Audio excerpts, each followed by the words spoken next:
Hello, everyone, and welcome to the series analysis episode of the Seattle Baseline podcast. My name is Julian Smith, and I'm with Alex Hong. Alex, we did it. We won a series after some slump we just went through. Holy cow! The Mariners beat the Athletics 2-1 in this series. Offense blasts off in that final game. The starting pitching staff looks fantastic. Alex, how do you feel about this series?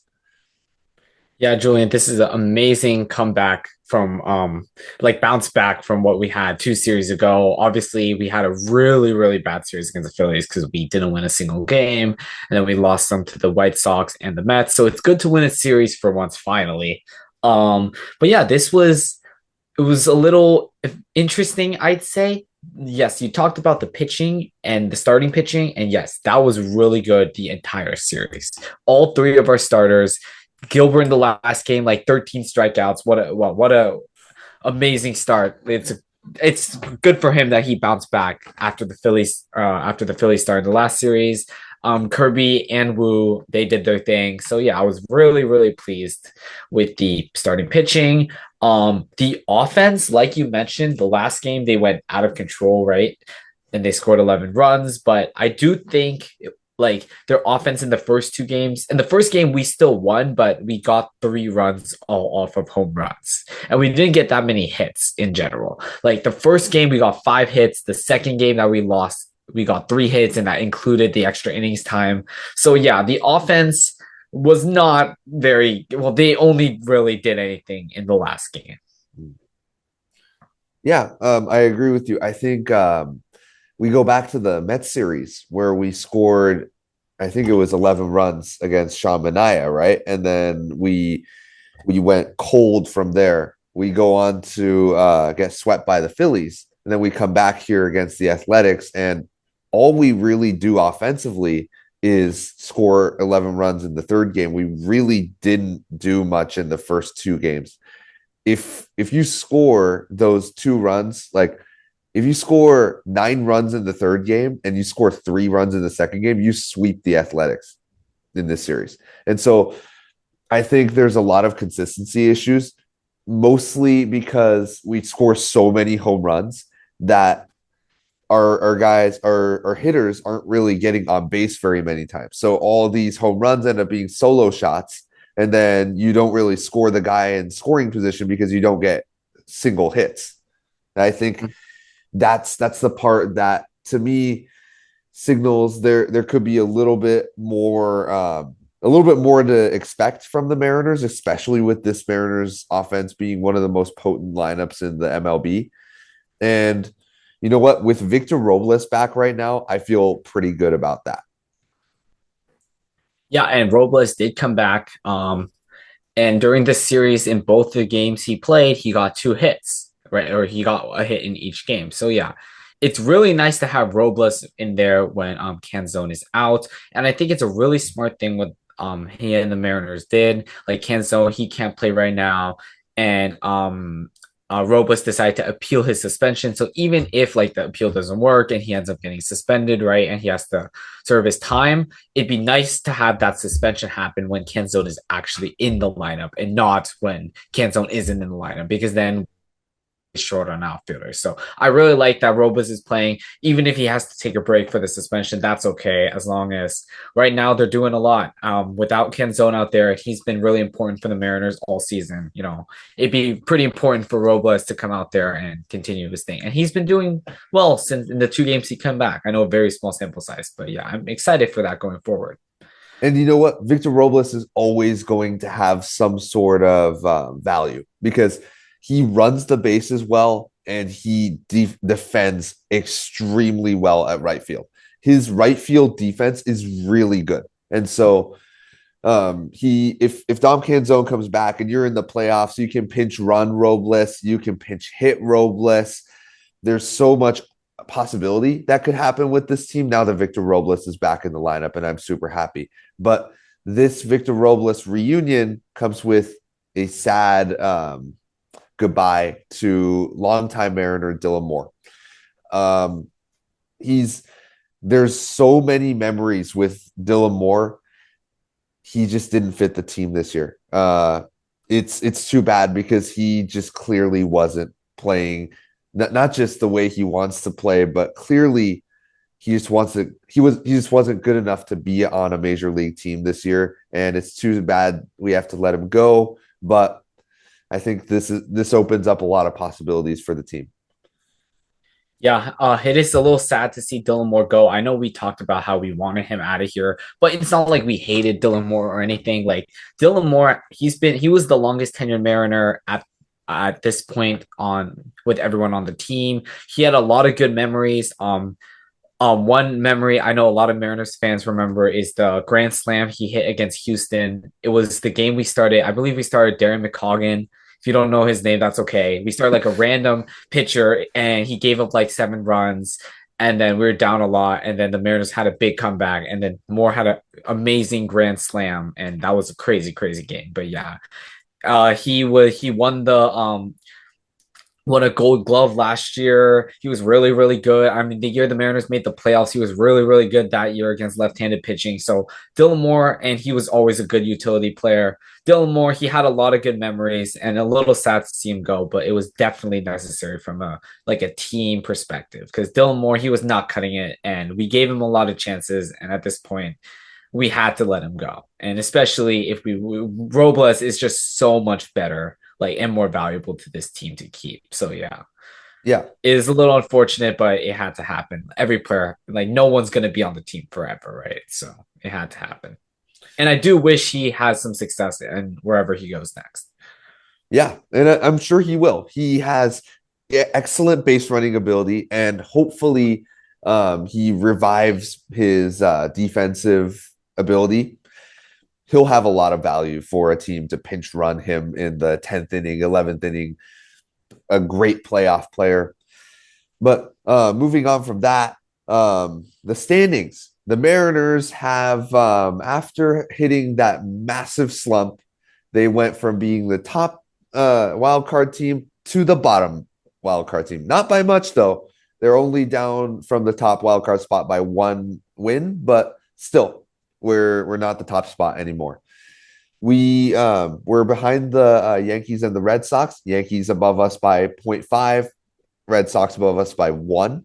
And then we're being chased around by the Kansas City Royals right now, who emerged out of nowhere. Yeah. They're 3 games behind us right now, with Texas 4.5 games behind us. That's the next closest. So we seem to be firmly in the spot, but still, the fact that we're the final wild card spot scares me a little bit. How do you feel about this one, Alex? I mean, looking at the rest of the American League outside of Kansas City, I mean, the Guardians, they've been terrible lately. So I think they're almost thrown themselves out of contention. Same with Texas. And the lucky thing is, when the Mariners were losing, the Astros were losing too. So we still are 2 games back behind Houston, which is crazy to think about, even though the Mariners went through this really bad stretch. So the division is definitely still in reach. Um, the first round bye, that's probably out of the question at this point. I think the Blue Jays and the Tigers they've been winning too much lately, but we still can win the division. And it is important to win the division because in that wild card game, you do get all 3 games at home. So it is pretty important, I think, to win, to have the division won. And also we haven't won the division since 2001. So it would be nice to do that. But yeah, I mean, we gotta just keep going. We can't let the Royals get to us. And we do go against the Royals later this season. So I do feel like the Mariners, they obviously have control over their own destiny because they are firmly in that spot right now. And if the Mariners are going to miss the playoffs, it's going to be their fault. Like they messed up. They had a perfect like scenario going in, and yeah, so I expect them to keep winning and to make the playoffs if they truly are going to be a good team. And this is going to be important because the Kansas City Royals will be facing the White Sox after winning the series against Detroit. They just won the series against Detroit, and then they're going to Chicago White Sox to face them. They are riding high in their steam. But you know what? You know who's riding high too? Cal Raleigh. hits a home run, number 49, beats Salvador Perez in the same day that he ties him on the Yeah. first pitch of the at bat. It was pretty crazy. Cal Raleigh is now the home run leader or the home run catcher king in August. At this point in August, he's already done it. So who knows what he's going to accomplish from now on. But the Mariners are certainly riding high because of that, because everything is going right. The Suarez 40th home run happened. Cal Raleigh's 49th home run. The Mariners just scored 11 runs against the team. They're going to go to the Padres, and I think the hopefully the offense starts just absolutely hammering down, especially because now that we've beaten the A's and we know that we can beat the A's, we're facing JP Sears in the first game, who was a not too long ago. So hopefully we can keep this like destroy the A's energy going into the Padres series and destroy JP Sears and Mason Miller. Yeah, I mean, one thing I'll add on the Cal Raleigh thing, like it is incredible what he's doing. And even when he was slumping, he was still hitting home runs. Like I believe the first half of July or so, he had 5 hits, but they were all home runs. So he's currently on pace for around 60 home runs, and that's been constant for months. Even when he was slumping, because even when Cal Raleigh might forget how to hit, he doesn't forget how to hit home runs. So yeah, I'm excited. Hopefully Cal Raleigh will definitely break 50. And if he reaches 60, incredible, unbelievable, like record breaking year. But yeah, we truly are lucky to have him on the team. But yeah, going into the Padres series, this is another really tough team. And the Mariners need to do a good job. And this series is at home, which is nice because the Mets and the Philly series were away. The Mariners need to make sure if they want to prove to the rest of the world that they are a good team and a team that teams need to be scared of going into the playoffs, they have to win this series. They cannot make the playoffs only winning against like subpar or bad teams and not be able to beat the good teams at all. So yeah, I think we need to turn things around and beat these Padres who they have been really good this season. So yeah, it's going to be a tough test. This Padres team, I think, has something that the Mariners don't, and that's contact ability and on base ability. Um, Take a look at players like Luis Ariz. Even Tatis Jr. is a really good on base guy. The Padres have a ton of guys in their lineup that can get on base, that will keep the line moving, and they will run your pitch count up. That's how they've been winning all this time. And the Mariners' strength is hopefully they can get their starting pitching back into order. Bryce Miller is showing some really good signs right now. His fastball velocity, the movement on his pitches, everything seems to be working for Bryce Miller right now. I think he just needs to put it together. The rest of the pitching as well, putting up quality start after quality start. You see the hiccup in Logan Gilbert and George Kirby, the whole Philly series. You see the hiccup and you go, wow. I don't know if the Mariners are going to be able to do this, but other than that, the Mariners pitching staff has been really good lately, and hopefully we can capitalize on this. I mean, let's quickly talk about the Padres pitching staff, right? Mm. They're all the 3 starters we're against have over 4 ERAs, right? Like you, Darvish, he is not what he used to be. He has not been playing well this year ever since coming off the injury. Like the Mariners should be able to do some damage against these starters. And they better do some damage against the starters because the Padres bullpen is undeniably good. And it was good before they traded for Mason Miller, but then they ended up trading for Mason Miller. So then it got significantly better. Like if their starters go 7 innings, no runs, it's basically over. Like it's gonna be really hard to score enough runs in the 2 innings left in the game to win. So yeah, the Mariners need to take advantage of the starters because that is not a strength of the Padres. Their bullpen, it definitely is a strength, but yeah, so it's kind of different. It's kind of weird how it ended up being like that. Usually, good pitching staff, like good teams, they have really good pit starters. They could have really good bullpens as well. Usually, it's not really good bullpen and a really bad pitching staff. But we're not. They have a Pivetta, their ace, but we are not against them, so we don't have to worry about him. The rest of their starters aren't very good, so we definitely need to take advantage. One thing that I think I saw from Cal Raleigh today that I really liked is that he's hunting a pitch. And I think that's something when he's slumping, he forgets a little bit. He wants to hit everything. He wants to, how do I do anything against this pitcher? Cal Raleigh at his best is when he's hunting the fastball, he's hunting the changeup, he's hunting one specific pitch in the pitcher's arsenal. He knows that he will destroy that pitch out of the ballpark, and that's what I saw today. And that's a lot of confidence for me going into this Padres series, knowing that people or players like Cal Raleigh and Julio Rodriguez are hunting pitches instead of trying to work them, if that makes sense.